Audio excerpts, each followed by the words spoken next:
저녁 7시 정혜수는 거실 소파에 앉아 뉴스를 보고 있었다. 70세가 된 지 벌써 3년, 은퇴한 지도 8년이 흘렀지만 여전히 규칙적인 생활을 유지하고 있었다. 아침 6시 기상, 가벼운 체조, 독서, 그리고 저녁에는 뉴스 시청. 아내 순자를 먼저 떠나보낸 지 2년이 지났지만 그녀가 만들어준 생활 패턴을 고스란히 지키고 있었다. 아버지, 저희 왔어요. 현관문이 열리며 아들 준호의 목소리가 들렸다. 곧이어 며느리 은영과 손자 민수가 함께 들어왔다. 혜수의 얼굴에 미소가 번졌다. 이 시간이 그에게는 하루 중 가장 행복한 순간이었다. 어서 와라. 오늘 회사 일은 어땠어? 혜수가 일어서며 아들을 맞았다. 그냥 그래요. 요즘 경기가 안 좋아서 힘들어요. 준호는 피곤한 기색을 감추지 못했다. 며느리 은영이 부엌으로 향하며 말했다. 아버님, 저녁은 드셨죠? 저희는 밖에서 먹고 왔어요.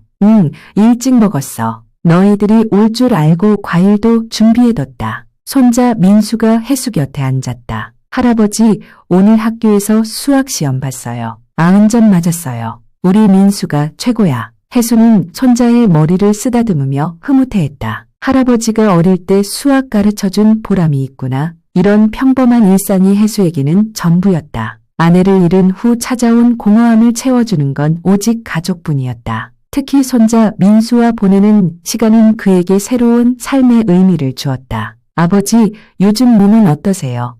준호가 관심 있게 물었다. 괜찮아. 나이가 나이인지라 예전만 못하지만 큰 탈은 없어. 혜수는 만족스럽게 답했다. 실제로 그는 또래에 비해 건강한 편이었다. 매일 30분씩 산책을 하고 규칙적으로 식사를 했다. 치매나 중대한 질병의 징후도 전혀 없었다. 그래도 혼자 계시니까 걱정돼요. 은영이 거실로 나오며 끼어들었다. 친구분들하고는 자주 만나세요? 혜수는 잠시 망설였다. 글쎄, 요즘은 많이 뵙지 못해. 나이 드니까 다들 몸이 안 좋아서. 실제로 혜수의 사회적 관계는 점점 줄어들고 있었다. 교사 시절 동료들 중 몇 명은 이미 세상을 떠났고 살아있는 이들도 대부분 건강 문제로 만남이 어려웠다. 자연스럽게 가족에 대한 의존도가 높아질 수밖에 없었다. 할아버지, 내일도 오면 안 돼요? 민수가 애교 섞인 목소리로 물었다. 혜수의 얼굴이 환해졌다. 그럼 언제든지 와도 좋아. 할아버지는 항상 기다리고 있으니까. 준호와 은영이 서로 눈빛을 주고받는 것을 혜수는 미처 눈치채지 못했다. 그들의 표정에는 무언가 복잡한 감정이 섞여 있었다. 시간이 흘러 9시가 되자 준호가 일어났다. 아버지, 저희 이제 들어가야겠어요. 내일 민수 학교도 가야 하고. 그래, 조심해서 들어가거라. 혜수는 아쉬워하면서도 이해한다는 듯 고개를 끄덕였다. 가족들이 떠난 후 아파트는 다시 정막에 휩싸였다. 혜수는 설거지를 하고 TV를 끄고 내일 입을 옷을 준비했다. 모든 것이 기계적이고 반복적이었다. 하지만 그는 이런 일상에 만족하고 있었다. 적어도 겉으로는. 침실에 누워 천장을 바라보며 혜수는 생각에 잠겼다. 아내가 살아있을 때는 이 적막함이 그리 크지 않았다. 두 사람이 나누는 소소한 대화, 함께 보는 TV 프로그램, 같이 준비하는 식사. 그런 것들이 집을 채웠다. 하지만 이제는 달랐다. 낮에는 혼자만의 시간이 길고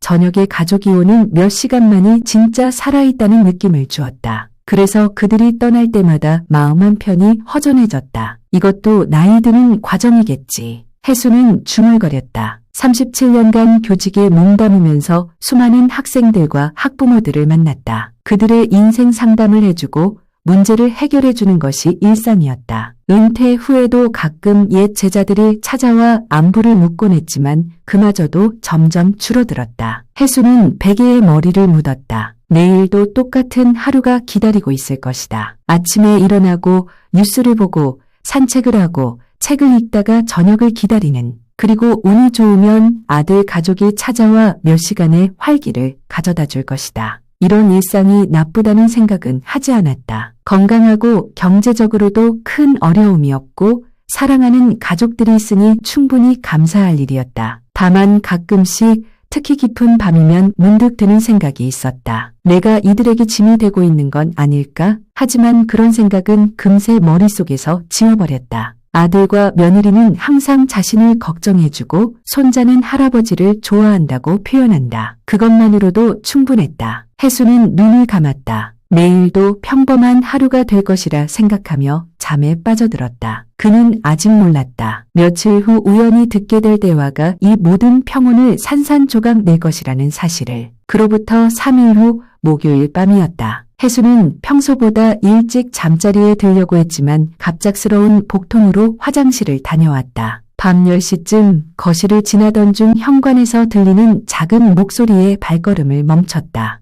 아들 가족이 또 찾아온 것 같았다. 하지만 평소와 달리 현관에서 신발을 벗으며 나누는 대화가 조심스럽게 들렸다. 할아버지 주무셨나?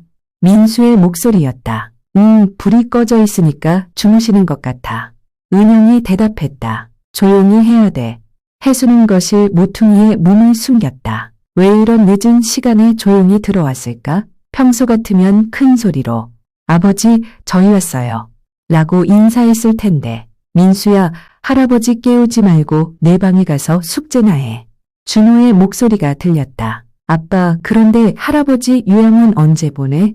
민수가 천진난만하게 물었다. 혜수의 심장이 순간 멈춘 것 같았다. 요양원? 뭔 소리지? 쉿, 소리 내지 마. 은영이 다급하게 제지했다. 할아버지가 들으시면 안 돼. 근데 왜 요양원에 가셔야 해요? 민수가 다시 물었다. 할아버지가 혼자 계시기 힘드시니까. 요양원에 가시면 다른 할머니, 할아버지들과 친구도 되고 더 좋을 거야. 준호가 설명했다. 혜수는 벽에 등을 기댔다. 다리에서 힘이 빠지는 것 같았다. 그럼 우리는 언제 할아버지 만나요? 민수가 또 물었다. 주말에 가서 만나면 되지.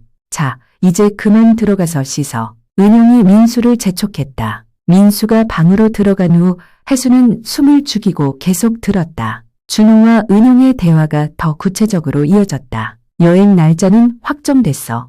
준호가 물었다. 다음 달 15일. 2주간 유럽 일정이야.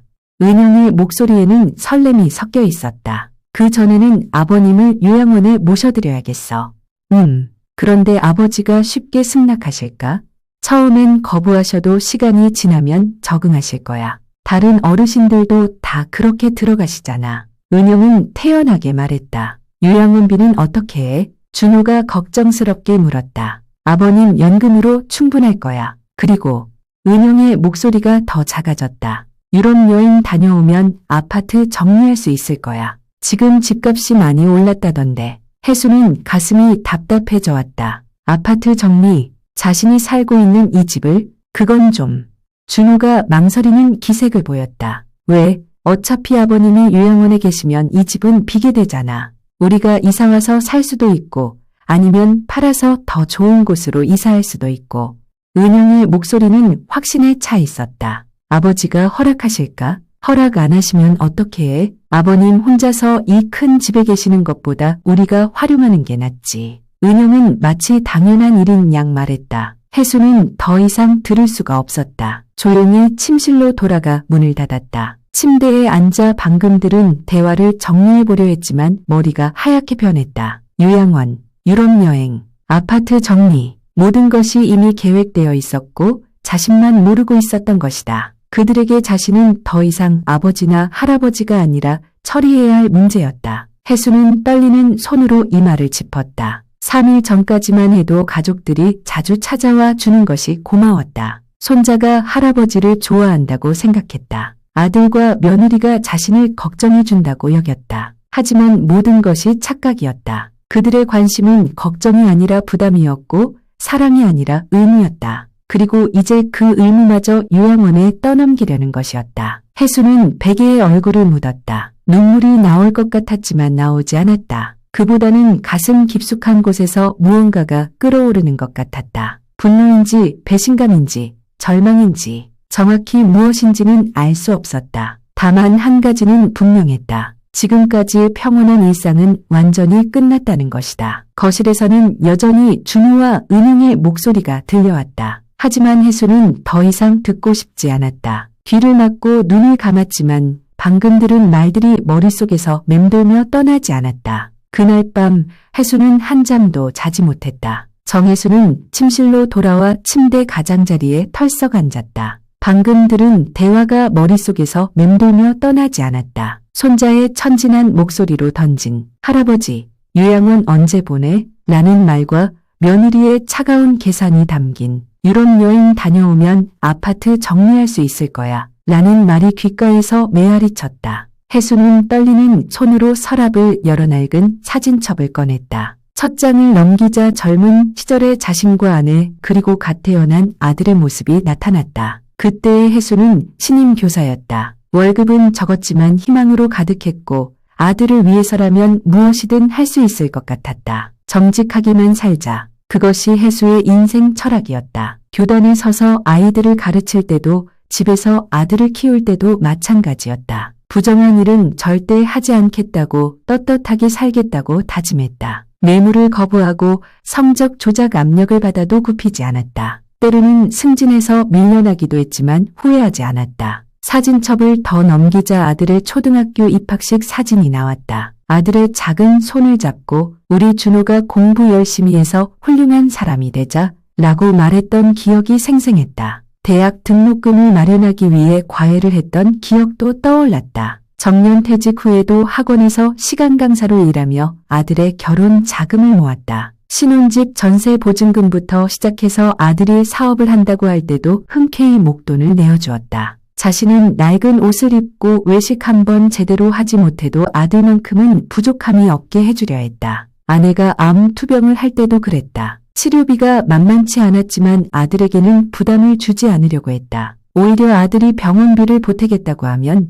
아빠가 다 해결할 테니까 너는 신경 쓰지 말라며 손사래를 쳤다. 그런 혜수에게 아들은 아빠 고생하셨어요. 우리가 효도할 테니까 걱정 마세요. 라고 말했었다. 하지만 지금 생각해보니 그 말이 언제부터인가 달라지기 시작했다. 아버지, 혼자 사시기 힘드시죠? 요즘 치매 예방이 중요하다던데 좋은 요양원들이 많이 생겼더라고요. 처음에는 걱정하는 말인 줄 알았다. 아들과 며느리가 자신을 생각해서 하는 말이라고 여겼다. 하지만 오늘 밤 들은 대화는 달랐다. 그들에게 혜수는 더 이상 아버지나 할아버지가 아니었다. 그저 처분해야 할 부담이었고 유럽 여행을 떠나기 전에 정리해야 할 일이었다. 아파트는 이미 그들이 처분할 것으로 기정사실화되어 있었다. 혜수는 통장을 확인해 보았다. 평생 모은 돈이 얼마 남지 않았다. 대부분 아들에게 주었기 때문이다. 이 아파트만이 유일한 재산이었다. 그런데 그것마저도 이미 그들의 것인 양 계획을 세우고 있었다. 내가 뭘 잘못했나? 혜수는 중얼거렸다. 아들을 사랑해서 모든 걸 내어주었는데 그것이 잘못이었을까? 자식을 믿고 의지했던 것이 어리석었던 걸까? 배신감이 혜수의 가슴을 짓눌렀다. 단순히 요양원에 보내려고 한다는 사실보다도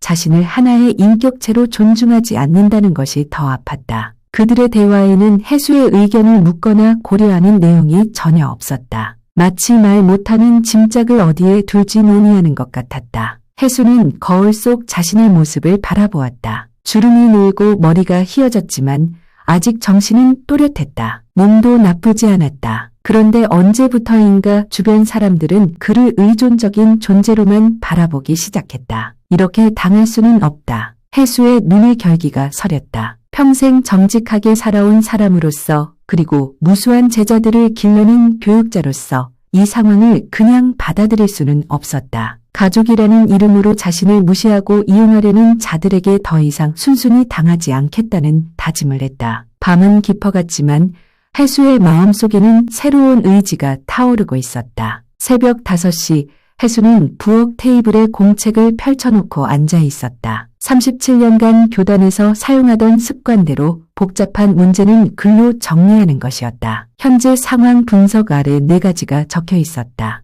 요양원 계획, 아파트 처분 논의, 손자까지 하는 상황, 무시당하는 자신의 의견. 선생님, 어떻게 하면 될까요? 과거 제자들의 질문이 떠올랐다. 그때마다 답했던 것처럼 지금도 상황을 파악하고 가능한 선택지를 찾아야 했다. 내가 할 수 있는 것들이라고 적으며 정리했다. 첫째, 법적 권리. 이 아파트는 자신 소유이고 판단 능력도 온전했다. 둘째, 건강 상태. 일상생활에 지장이 없어 요양원이 필요하지 않았다. 셋째, 인맥, 오랜 교직 생활로 다양한 분야의 제자들이 있었다. 아들 가족의 심리도 분석했다. 며느리는 돌봄 부담을 덜고 아파트에 욕심이 있어 보였고 아들은 효도하고 싶어 하면서도 아내 눈치를 보며 요양원을 합리화하려 했다. 창밖으로 동이 터오고 있었다. 새로운 시작이 필요한 시점이었다. 교사로서 가장 중요하게 여긴 것은 자립심이었다. 스스로 문제를 해결하라. 고 늘 가르쳤는데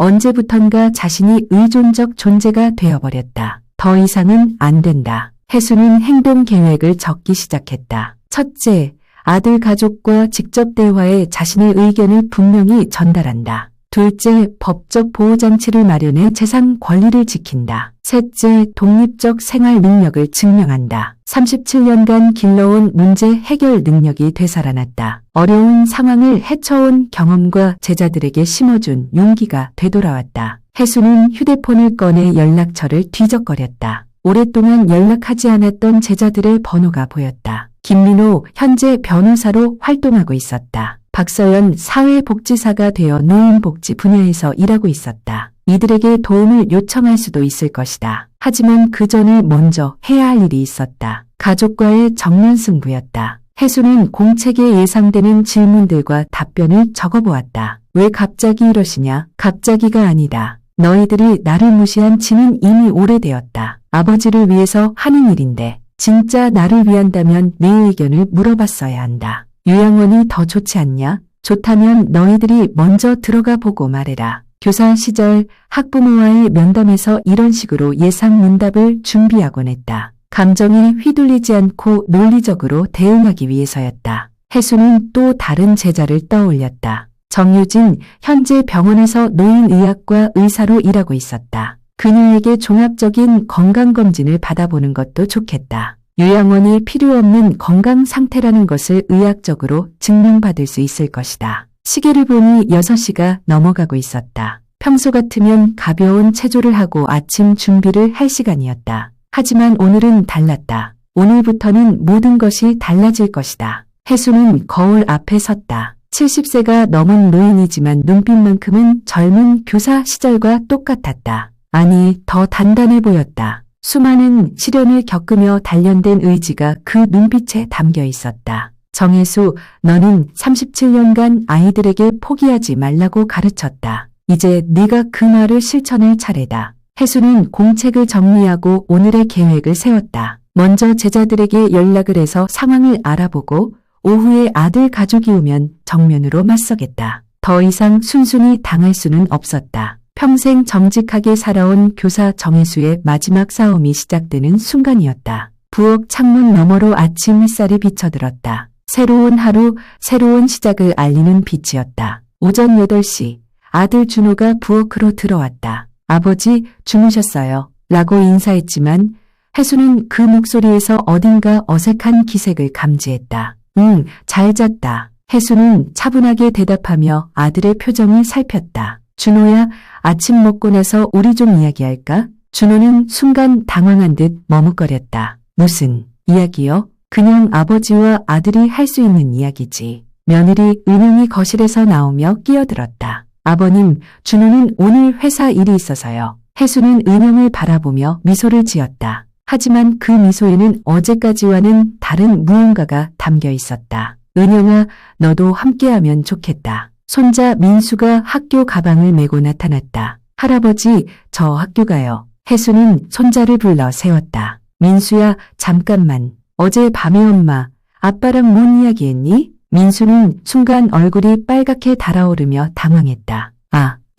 그냥. 할아버지한테는 비밀이 없어야 하는데. 혜수의 목소리는 부드러웠지만 교사 시절의 권위가 묻어 있었다. 준호가 서둘러 끼어들었다. 아버지, 아이가 학교 늦어요. 그래, 민수는 가거라. 대신 오늘 저녁에 온 가족이 함께 중요한 이야기를 하자. 민수가 나간 후 거실에는 어색한 침묵이 흘렀다. 혜수는 소파에 앉으며 아들과 며느리를 바라보았다. 앉아라. 둘 다. 준호와 은영이 마주 앉자 혜수가 입을 열었다. 나는 어제 밤 너희들 대화를 들었다. 그 말이 떨어지자 두 사람의 얼굴이 동시에 굳어졌다. 아버지, 그게 듣지 마라. 혜수가 손을 들어 아들의 말을 막았다. 요양원 보내는 이야기 아파트 정리하는 이야기, 유럽 여행 이야기 다 들었다. 은영이 변명하려 했다. 아버님, 그건 저희가 아버님을 걱정해서. 걱정? 혜수의 목소리가 높아졌다. 내 의견은 한 번도 묻지 않으면서 걱정이라고 하는 거냐? 혜수는 어제 밤 준비한 공책을 펼쳤다. 37년간 교사를 하면서 수많은 문제를 해결해왔다. 이번에도 체계적으로 접근해보자. 준호와 은영은 공책을 보며 긴장했다. 첫째, 이 아파트는 4명이다. 내 허락 없이는 그 누구도 처분할 수 없다. 혜수의 목소리는 단호했다. 둘째, 나는 아직 건강하고 정신도 멀쩡하다. 요양원에 들어가야 할 이유가 없다. 하지만 아버지 혼자 사시기엔. 준호가 끼어들려 했다. 셋째, 혜수가 계속했다. 내가 혼자 살기 힘들다면 그 문제 해결 방법을 함께 찾아야 하는 것이지 나를 어딘가에 격리시키는 것이 해답은 아니다. 은영이 목소리를 낮췄다. 아버님, 저희도 아버님을 사랑하기 때문에. 사랑? 혜수는 쓸쓸하게 웃었다. 사랑한다면서 당사자 모르게 인생을 계획하는 게 사랑이냐?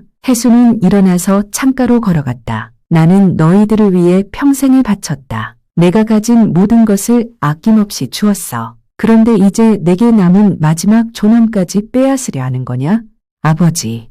준호의 목소리가 떨렸다. 혜수는 돌아서서 그들을 바라보았다. 이제부터 규칙을 정하자. 첫째, 나에 관한 모든 결정은 나와 상의한다. 둘째, 내 재산에 대한 계획은 접어둔다. 셋째, 나를 부담으로 생각한다면 차라리 솔직하게 말하라. 은영이 당황하며 말했다. 아버님, 저희가 그런 뜻이 아니라. 그렇다면 증명해 보여라. 혜수의 눈빛이 날카로웠다. 말이 아니라 행동으로. 혜수는 다시 소파에 앉았다. 나는 오늘부터 달라질 거다. 더 이상 순순히 당하지도 않고 눈치 보며 살지도 않겠다. 준호가 조심스럽게 물었다. 그럼 아버지는 어떻게 하실 건가요? 혜수는 미소를 지었다. 하지만 그것은 어제까지의 온순한 미소가 아니었다. 우선 변호사부터 만나볼 생각이다. 내 권리가 무엇인지 정확히 알아야겠어. 그리고 의사에게도 가서 건강 상태를 정확히 진단받겠어.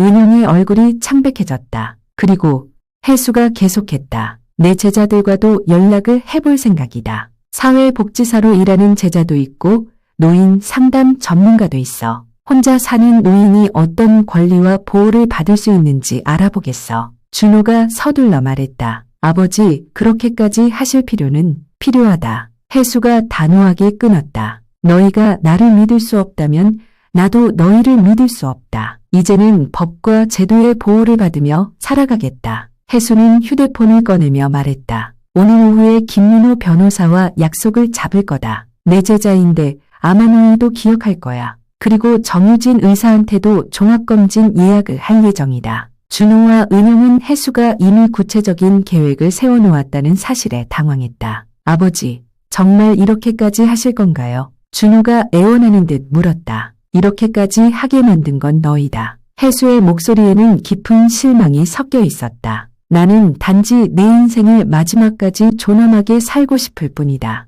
혜수는 일어서서 방으로 향했다. 오늘 저녁에 다시 이야기하자. 그때까지 너희도 생각해봐라. 진짜로 나를 가족으로 생각하는지. 문을 닫기 전에 혜수가 돌아서서 마지막 말을 했다. 참, 유럽 여행은 내 허락 없이는 못 간다. 내가 이 집에 혼자 있는 동안 무슨 일이 생길지 모르니까. 방문이 닫힌 후 거실에는 충격에 빠진 준호와 은영만이 남았다. 그들이 알던 온순한 아버지는 더 이상 존재하지 않았다. 이제 시작된 것은 존엄을 지키려는 한 노인의 치열한 싸움이었다.